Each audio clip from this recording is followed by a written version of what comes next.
So a pack with three Inter players, two of them being new, and then one of them being Bergomi, who's probably considered one of the best right backs in the game alongside Thuram. So we're going to take a look at the players. I'll give my recommended builds and then what recommended skills to put on them too. So first off, we'll look at Vieri. It took me a while to kind of come up with the build and the skills for Vieri. In terms of the build, let me just take off all the boosters. We're just trying to obviously go for 85 on all the dribbling. We hit that 95 finishing once we put the boosters on, and then he's getting 85s in all the athletic stats that we're really looking for. I mean, actually, physical contact isn't that important. I'd rather it be jump that was that high, but just with the way the card is, you can't get it that high. And then his balance is quite a bit low, but I don't think that's the type of player that you're going to use him for, as in dribbling. And we did give him some dribbling stats to compensate anyway.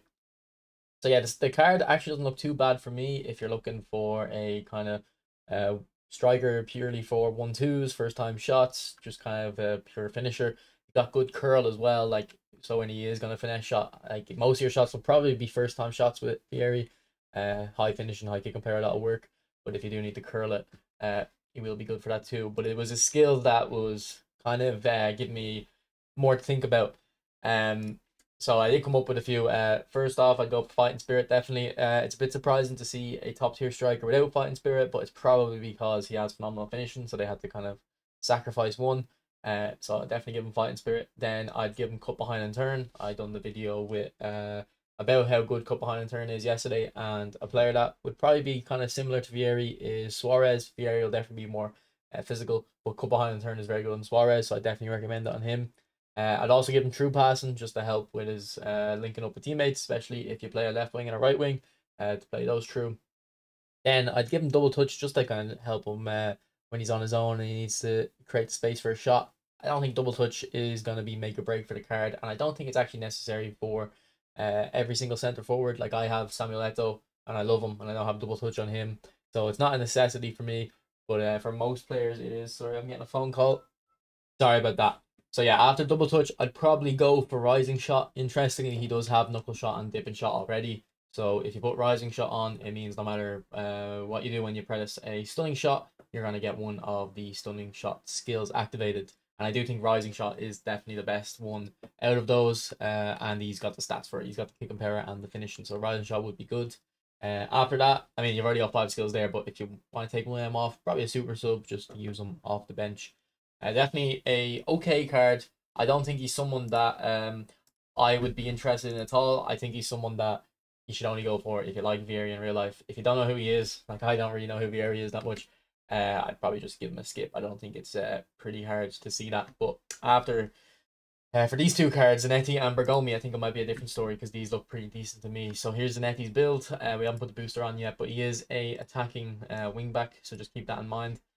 For the booster, he's got the most points into lower body strength and defending. I probably would just go for a booster on defending because if you try get something like agility, that will increase his speed.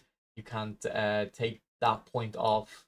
Well, you can, but you're taking away from 85 on the kick and power. You're missing out on too much there. So yeah, definitely just go for something like defending. Whichever one there. It doesn't really matter too much which one you go for. And put the card back on. Yeah, it looks like a pretty good card to me. I remember this is an attacking fullback, so he's already decent on the ball. I think 81 dribbling is pretty good, but the 90 balance will make him feel very good on the ball. He's pretty much reminded me of Philip Lam, and I think Philip Lam is one of my best players. And if you look in the positions on the top right there, he's similar to Philip Lam. He can play pretty much all across the midfield as well. So if we just look at his skills, I think for him, I've got like a list of, I think is it 8 skills there that I think could go on him. So you're gonna have to make a choice. First off, I'd go for track back. Definitely if you're gonna play him right mid or centre mid or DMF. But I do put track back on my fullbacks. Put it on Philip Lam, and I did notice once I put it on Philip Lam, I think it helped a lot. Particularly if you like to press high up the pitch. If you're someone who likes to sit back and stay in their shape, track back on the fullback might not be the smartest because maybe they kind of come out of position a tiny bit. But I do feel like, from my style of play anyway, track back is definitely needed on your fullbacks if you want to be performing at your best. After that, I'd go for one touch pass just to help him when he's building out the back, and then true pass for the same reason. And then after this is where it kind of you have to make decisions. So I think aerial. I just like having aerial on my fullbacks because a lot of people play the long ball up to their wingers. Not that the wingers are particularly good in the air. So if you have aerial superiority on Zanetti against Mbappe, he'll definitely win. Even without aerial superiority, he probably would win a lot of them. But just to have that kind of extra assurance, I would consider cut behind and turn. Because of the video I made yesterday, but like that'll explain why. But you can play them lofted passes yourself up to the forwards very good after a cut behind and turn. But if you wanted that, you'd probably want to put low lofted pass on as well, but you might not have room for it. And then the other two skills I have recommended are acrobatic clearance and long range shooting. So long range shooting would be particularly if you're playing him centre mid, because he has got 88 kicking power on my build. Long range or acrobatic clearance, I don't think really needs to be on him. I think it's a bit of a what's the word? It's I can't remember the word for something that's useless now. It's a skill that I don't think is important anymore. Back in PES, acrobatic clearance was very effective, but nowadays I feel like any player can pretty much do an acrobatic clearance, so I don't really see myself missing out on cards too much. But definitely a very good card. If you were going to play him centre mid, you probably don't need the aerial superiority. You can probably just go for the long range shooting instead of that. Now I probably would play him in fullback. Let me just give you a centre mid build actually, just in case. I don't know if there are people that are going to be interested in it, but just in case there is. So I'd want 70 finishing just if he does get into a shooting position. And I probably wouldn't change too much after that, to be honest. Yeah, I'd probably just up the passing or the dribbling there, but I do think he will be best as a fullback. And then this Bergomi here, I've had a look at his card. This guy could be the best.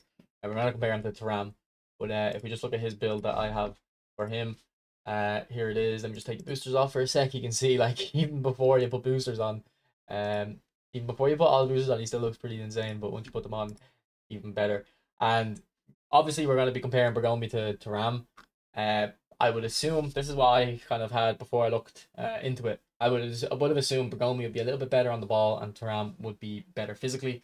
But I actually got rid of the Thuram that I had up there.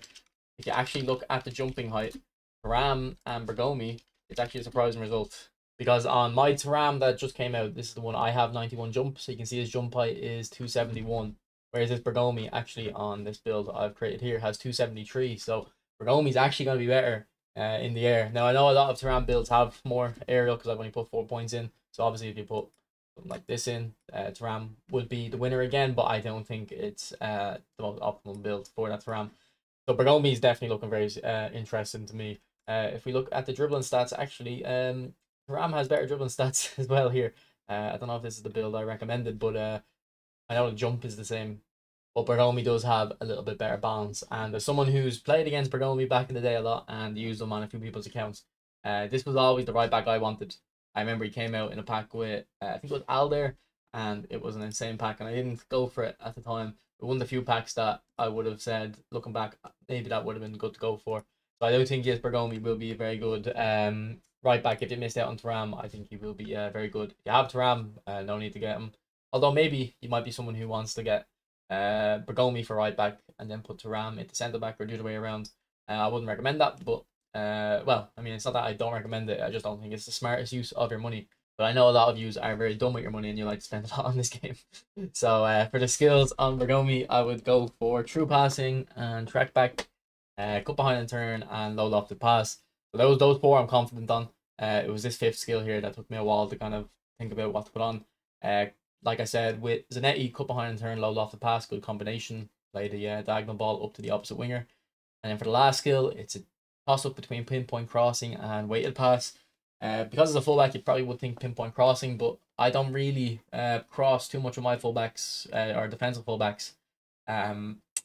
So I don't even know if, like, I don't know how often I've crossed with Thuram. Actually, with Thuram, I have crossed a little bit from corners, so I play a short ball out to him and then cross it in.